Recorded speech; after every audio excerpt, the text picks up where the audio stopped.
You wanted to show them the reason George Floyd got his neck nailed on.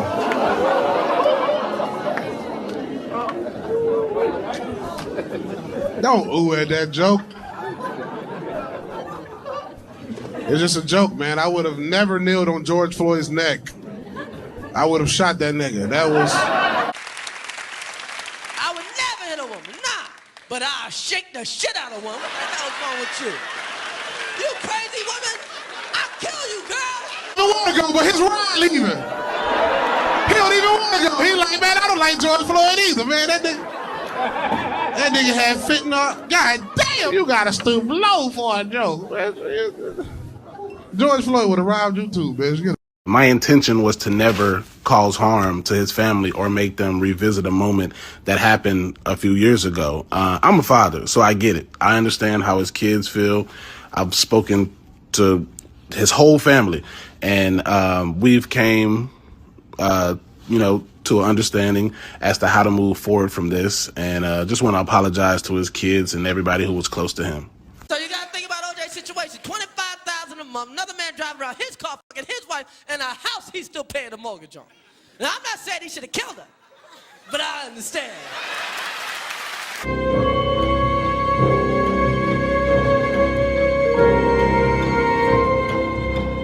But Gary Shanley would say, okay, so Robert Blake came out and left his wife in the car, went back to get his gun, came back to the car, and she was dead. Come on, who's that lucky? Robert Blake had that joke, shoot my wife, please. Robert Blake. With any luck, they'll both die of natural causes before the election. And maybe you could get somebody that still has something to live for. Wow. You know? This year, you're not going to get a visit from Santa, but you are going to get a visit from the Secret Service. Oh, no, you shouldn't have gone and said that. It's a federal offense to threaten the president. You could go to jail even if you don't mean it. Why? I said died peacefully. Oh, you did? I didn't hear peacefully. I did. Oh, and then you threw that in just I to must throw have me thrown under that the in, bus. I could have gone one more person. And I didn't. I didn't. It's just a strange world. I don't know what we choose, why we choose the things we do as a collective. You ever wonder that? You know what I mean? The fact that we live in a world where John Lennon was murdered. We live in a country where John Lennon takes 6 bullets in the chest. Yoko Ono was standing right next to him. Not one fucking bullet. Explain that to me. Yeah, here's $10. Bring me the head of Barry Manilow, all right? And why is it we live in a world where John Lennon was murdered, yet Barry Manilow continues to put out fucking albums? Even your boy here, the guy he recently died. What was his name? He was always sitting down. Hawkins, Stephen Hawkins, yeah.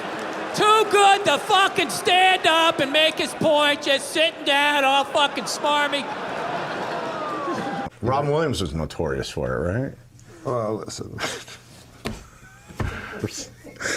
I think it's a well-known. All right, that's fine. You know what they always say? Speak ill of the dead. You know that old fucking saw. God damn. It's been a couple years. Just let it go. But anyways, Joyce Brothers. Yeah. Well, I don't want to speak ill of the dead, but what a fucking whore. Jesus. No, she was a nice lady. It's hard to believe that the entire cast of Saved by the Bell is now dead. It's hard to believe that. What? Organist Ray Manzarek died this week at the age of 74. The curse of the Doors. I was thinking the other day that you can figure out how bad a person you are by how soon after September 11th you masturbated, like how long you waited. And for me, it was between the two buildings going down. So I have a feeling that...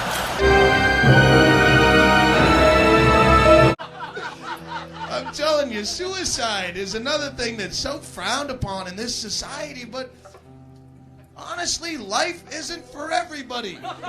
It really isn't. It's sad when kids kill themselves because they didn't really give it a chance, but life is like a movie. If you've sat through more than half of it and it's sucked every second so far, it probably isn't going to get great right at the very end for you and make it all worthwhile. No one should blame you for walking out early.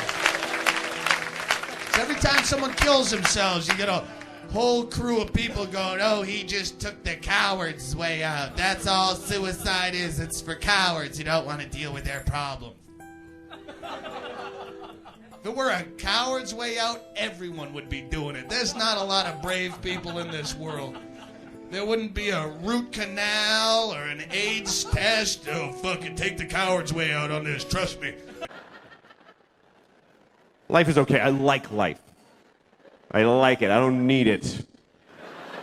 I'd be fine without it. Ask you to dance, man. Look, you ask you to dance. Well, you're the one who keeps looking at her. If you're gonna look at her, why don't you just ask her? Fine, I will ask her, dick. Excuse me, on the next slow song, I was sitting over there and I was just wondering, because unless that's your boyfriend or something, I'm not good at this. Boom! Oh, he took the coward's way out. Clarence is a pussy. Chicken! Fuck, fuck. I knew he'd take the coward's way out. Doctor-assisted suicide? No-brainer. You vote against that, you should spend a few nights graveyard shift in a nursing home somewhere and tell me life is precious. Old 90-year-old guy moaning with dementia. Can't recognize his own kids. He's got big floppy penis lips from 10 years of catheterization. Life is precious. Turn me. I savor every sunrise. Could you empty my bag? The only reason he hasn't killed himself is he can't figure out a way to do it with pudding.